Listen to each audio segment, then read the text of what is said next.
குரு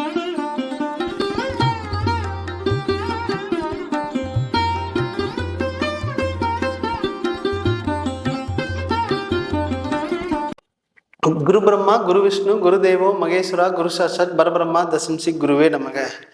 மிதுன ராசிக்கு குரு பகவான் வக்ர பயிற்சியை பற்றி இந்த வீடியோவில் விரிவாக பார்க்க போகிறோம். அவர் எப்போ வக்ர பயிற்சி ஆகிறான்னு கேட்டிங்கன்னா 9/10/2024 சரியாக 11:47 வக்ர பயிற்சி ஆகிறார். அப்போது அது எப்போ நிவர்த்தி ஆகிறான்னு கேட்டிங்கன்னா 4/2/2025 2:30 வக்ர நிவர்த்தி அடைகிறார். அப்போ இந்த காலகட்டத்தில் 118 நாட்களிலே இந்த மிதுன ராசிக்கு என்ன பலன் அப்படின்னு பார்க்க போகிறோம்.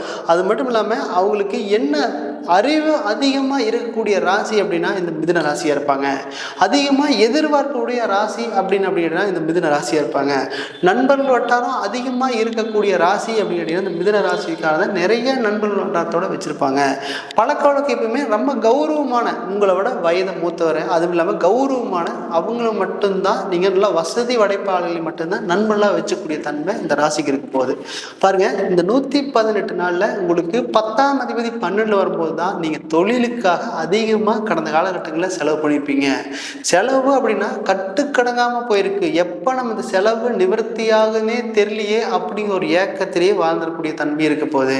பாருங்கள், இந்த தொழிலுக்காகத்தான் நம்ம அதிகமாக இன்வெஸ்ட் பண்ணிக்கிறோம். அந்த தொழில் எப்போ தான் நம்ம ரெடி ஆகும், இல்லை ரெடி ஆகாமையே போயிருமா அப்படிங்கிற ஒரு எண்ணத்திலேயே வாழ்ந்து கொடுத்துருப்பீங்க. பாருங்கள், எவ்வளவு நம்ம கஷ்டப்பட்டு உண்மையாக உழைச்சிருப்பீங்க. ஆனால் அங்கேயும் மட்டும்தான் உங்களுக்கு ஒரு கெட்ட பேர் மட்டுமே வந்திருக்கும்.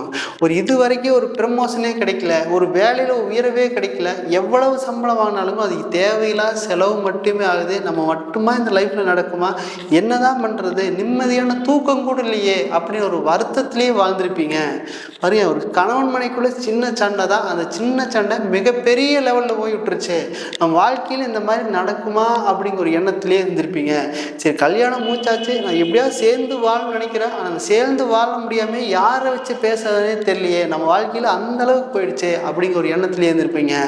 ஒரு வீட்டு கட்டிருப்பீங்க, அந்த வீடு நமக்கு பார்த்திங்கன்னா சரியாக வீடு அமையலையே, நம்ம கட்ட வீடு பாதியிலே நிற்கிது, அதுக்காக லோன் வாங்கிக்கலாம், அந்த லோனும் கூட கிடைக்கலையே அப்படின்னு நிறைய புலம்பக்கூடிய ராசிகளாக உங்களுக்கு இருப்பீங்க. பாருங்க, கஷ்டம் மட்டுமே அனுபவிக்கக்கூடிய ராசி கடந்த காலகட்டங்களில் அனுபவிச்சிருப்பீங்க.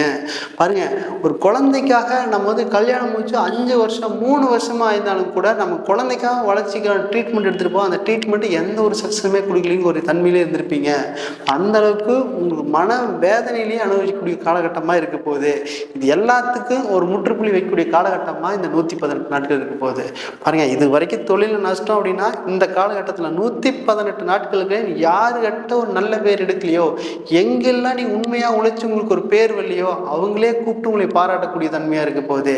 இது வரைக்கும் ஒரு பார்த்தீங்கன்னா உங்களுக்கு சம்பள உயர்வு, பதவி உயர்வு கிடைக்கலன்னா இந்த காலகட்டத்தில் நிச்சயமாக பதவி உயர்வு கிடைக்க போகுது. பாருங்க, வெளிநாட்டு இது வரைக்கும் போயிருப்பீங்க, ஆனால் போயிட்டு திரும்பி வந்திருப்பீங்க. நம்ம அப்படி போகலாமாங்க எண்ணத்தில் இருந்தாலும் கூட இந்த 118 நாட்களில் குரு பகவான் உங்களுக்கு 12ஆம் இடத்துலேருந்து வக்ரமாகும் போது உங்களுக்கு சுயபலன் மட்டுமே நிச்சயமாக கொடுக்க போகிறார். அப்போ அந்த காலகட்டங்கள் தான் உங்களுக்கு நீ நினச்ச மாதிரி லைஃப் அப்படிங்கிறது நிச்சயமாக கிடைக்க போகுது, அப்படி தான் சொல்லணும். அது மட்டும் இல்லாமல் இங்கே பாருங்க, ஒரு வீடு வாங்கியிருப்பீங்க, அந்த வீடு பாதியிலே நின்றுருக்கும். அந்த வீட்டு வேலை எப்படா முடிக்கிறங்கிற ஒரு அமைப்பு இருந்தாலும் கூட இந்த காலகட்டங்களில் நிச்சயமாக நடக்கக்கூடிய காலகட்டமாக இருக்க போகுது. ஏன் அப்படின்னு கேட்டிங்கன்னா, உங்களுக்கு 12ஆம் இடங்கிறத விரயஸ்தானம், அங்கே குருபவன் அங்கே செவ்வாயோட நட்சத்திரத்திலேயே வக்ரமாகும் போது தான் உங்களுக்கு இது வரைக்கும் வீட்டு வேலை நடந்தாலும் கூட சீக்கிரமாக நடக்கக்கூடிய காலகட்டத்தில் ஏதாவது ஒரு பணம் நிச்சயமாக வரப்போகுது, அப்படி தான் சொல்லணும். அது மட்டும் இல்லாமல் உங்களுக்கு தாயோட உடல்நிலைக்கு நீ கம்பல்சரி கவனமாக பார்த்துட்டீங்கன்னா மட்டும்தான் அவங்களுக்கு சின்ன சின்ன குறை இருந்தாலும் கூட சீக்கிரமாக ரெடி ஆகிடும். பாருங்க, உடம்பு சரியில்லைன்னா டக்குன்னு கூட்டி போய் பாருங்க, அப்படி இல்லைன்னா அவங்களுக்காக அதிகமாக செலவு பண்ண வேண்டிய சூழ்நிலைக்கு தள்ளப்பட்டுருவீங்க.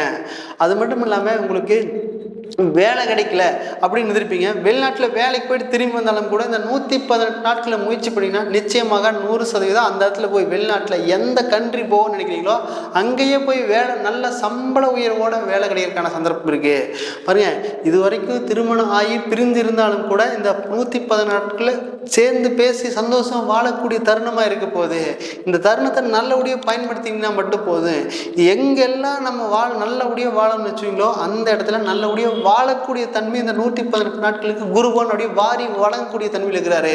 அதை நல்லபடியாக பயன்படுத்தினா மட்டும் போது பாருங்க. உங்களுக்கு இது வரைக்கும் நம்ம வீட்டில் எந்த சூழ்நிலையும் நடக்கலை, எப்பத்தான் நடக்கும் அப்படிங்கிறது அப்பா அம்மா ஒரு ஏக்கத்திலே இருக்கிறாங்களே, நமக்கு திருமணம் எப்பத்தான் ஆகும் அப்படிங்கிற ஒரு ஏக்கத்தில் இருந்தாலும் கூட இந்த காலகட்டத்தில் இந்த குரு பகவான் அங்கே 12ஆம் இடத்துல வக்ரமாகும் போது 100% உங்களுக்கு சுப பலனை மட்டும் கொடுத்து நல்ல மனைவியா, வேலைக்கு போகிற மனைவியா, நல்ல வசதியோட மனைவியா, நினைச்ச மாதிரி கணவன், பிடிச்ச மாதிரி அமைப்பு, அப்படி எல்லாமே நல்லபடியாக நடக்கக்கூடிய காலகட்டமாக இருக்க போகுது.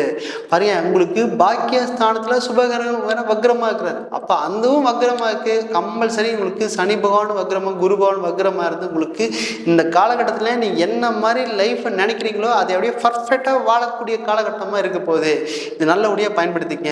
பாருங்க, இதில் பாருங்க, அம்மா உங்களுக்கு உடல்நல சரியில்லாட்டி கூட அதிகமாக அவங்களுக்காக செலவு பண்ண வேண்டிய சூழ்நிலை உருவாயிடும். அதனால அம்மாவோட உடல்நிலை கேர் எடுத்துக்கிறதுங்க. பாருங்க, இது வரைக்கும் பார்த்தீங்கன்னா உங்களுக்கு இடமே இல்லை, எப்பத்தான் இடம் வாங்குறது, 10 வருஷமா 5 வருஷமா வாடகை வீட்டிலே குடியிருக்கிறீங்கன்னு சொன்னாலும் கூட இந்த காலகட்டத்தில் அந்த குரு பகவான் செவ்வாயோட நட்சத்திலே வக்ரமாகிறார். அப்போ இது வரைக்கும் இடம் வாங்கவே இல்லைன்னா இந்த 118 நாட்களுக்குள்ள இடம் வாங்குறதுக்கான அமைப்பு, வீடு கட்டுறதுக்கான அமைப்பு, வேலை மாற்றம், தொழில் மாற்றம், தொழில் உத்தியோக மேன்மை எல்லாமே நிச்சயமாக கிடைக்க போகுது. சத்தியமாக கிடைக்க போகுது. அந்த மாதிரி தான் நிச்சயமாக கிடைக்கிறதுக்கான சந்தர்ப்பம் இருக்க போகுது. இது நல்லபடியாக பயன்படுத்தினா மட்டும் போகுது.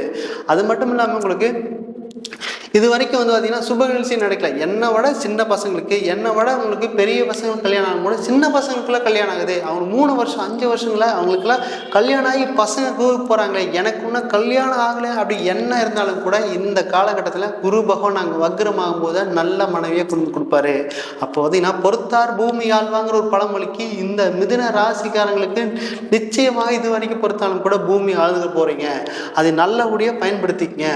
பாருங்க, இது வந்து பார்த்தீங்கன்னா இது எல்லாமே இது கோச்சார பலன்கள் மட்டும்தான். இது நிச்சயமா உங்க ஜாதகத்துல குரு பகவான் அந்த வக்ரமா இருங்கல அப்படின்னு இருந்துச்சு அப்படின்னா, அது 12ஆம் இடத்துலயே இருந்துச்சுன்னா நீங்க 100% தேவையில்லாத விரைய செலவை இந்த 118 நாட்கள் கம்மி பண்றது மிக சிறப்பான அமைப்பு. ஒரு இடம் வாங்கினீங்கன்னா அது நல்ல இடத்த விசாரிச்சுட்டு வாங்கிக்க. அதுல போய் இன்வெஸ்ட் பண்ணிட்டீங்கன்னா தேவையில்லாத ஒரு பணம் முடக்கம் கம்பல்சரி வரக்கூடிய காலகட்டமா இருக்கு. அப்போ நீ குழந்தைக்காக அதிகமா செலவு பண்ண வேண்டிய சூழ்நிலை உருவாயிரும். பாருங்க, இந்த 12ஆம் இடம் அதிகமா நீ ஒரு கல்யாணம் அப்படின்னா திருமணம் ஒரு லெவலாக பண்ண பரவாயில்ல, ரொம்ப கிராண்டாக பண்ணிட்டீங்கன்னா மட்டும்தான் அந்த கல்யாண வாழ்க்கையில் ஒரு சின்ன தொந்தரவு கொடுத்துரும். பாருங்க, அந்த 7ஆம் அதிபதி 12 இருந்தாலும் கூட இந்த சுப காலத்தில் உங்கள் ஜாதகத்தில் குரு பகவான் வக்ரமாக இருந்தால் 100% இந்த கிரகம் இந்த வக்ரமாக இருக்கும் பொழுது நீங்கள் கம்பல்சரி இந்த வர்ண தேர்ந்தெடுக்கிற காலகட்டத்தை கொஞ்சம் தள்ளி வச்சுக்கலாம். ஏன்னா உங்கள் ஜாதகத்திலையும் வக்ரமாக இருந்து இப்போ சுய ஜாதகத்திலையும் வக்ரமாக இருக்கும் பொழுது உங்களுக்கு இப்போ குருபவன் வக்ரமாக இருக்கும்போது அது நல்ல பலன் தரமாட்டார். அப்போது உங்களுக்கு கணவன் மனைவி தேர்ந்தெடுக்கிற விஷயத்தில் கொஞ்சம் சற்று தாமதமாக இருந்தாலும் சொல்ல ஒரு கவனமாக இருந்தாலும் மிக சிறப்பாக இருக்க போகுது. பாருங்க, அடுத்த காலகட்டத்தில் 7ஆம் அதிபதி லக்னத்தில் வரும்போது நல்ல திருமணமாக நடக்க போகுது. அப்போ அவசரப்பட்டு இந்த காலகட்டத்தில் நல்ல திருமணம் வர்றது வரைக்கும் வெயிட் பண்ணி பண்ணுறது மிக சிறப்பான அமைப்பு. பாருங்க, இது எல்லாமே பார்த்தீங்கன்னா 9ஆம் இடத்துல உங்களுக்கு சனி பகவான் வக்ரமாகும் போது நீங்கள் அப்பா கிட்ட என்ன கேட்டாலும் இந்த காலகட்டத்தில் கொடுக்கக்கூடிய தன்மையாக இருக்குது. பாருங்க, இந்த பூர்வீக ஸ்தானத்தில் என்ன இது வரைக்கும் எனக்கு ஒரு 5 சென்ட் வரணும் 10 சென்ட் வரணும்னாலும் கூட இந்த காலகட்டத்தில் போய் கேட்டிங்கன்னா 100% அது அப்பா கொடுக்கக்கூடிய காலகட்டமாக இருக்குது. ஏன்னா 12ஆம் இடத்துல குரு வக்ரமாக இருக்கும்போது தான் நீங்கள் நினைச்ச மாதிரி வாழக்கூடிய தன்மை இருக்க போகுது. அப்போ உங்கள் ஜாதத்தில் குரு பகவான் அந்தரம் போதா, குரு பகவான் புத்தி போதா, குரு பகவான் என்ன நிலைமையில் இருக்காருன்னு தெரிஞ்சுட்டு அதுக்கு தகுந்த மாதிரி செயல்படுறது மேலும் மேலும் வனத்தை மட்டுமே கொடுக்க போகுது. நான் இது வந்து உங்கள் ஜாதகம் பார்க்க விரும்பினால் கீழே கொடுக்கப்பட்டுள்ள தொடர்பு கொள்ளலாம். நான் உங்களிடமிருந்து விடைபெறுவது தரணிதாசன். நன்றி, வணக்கம்.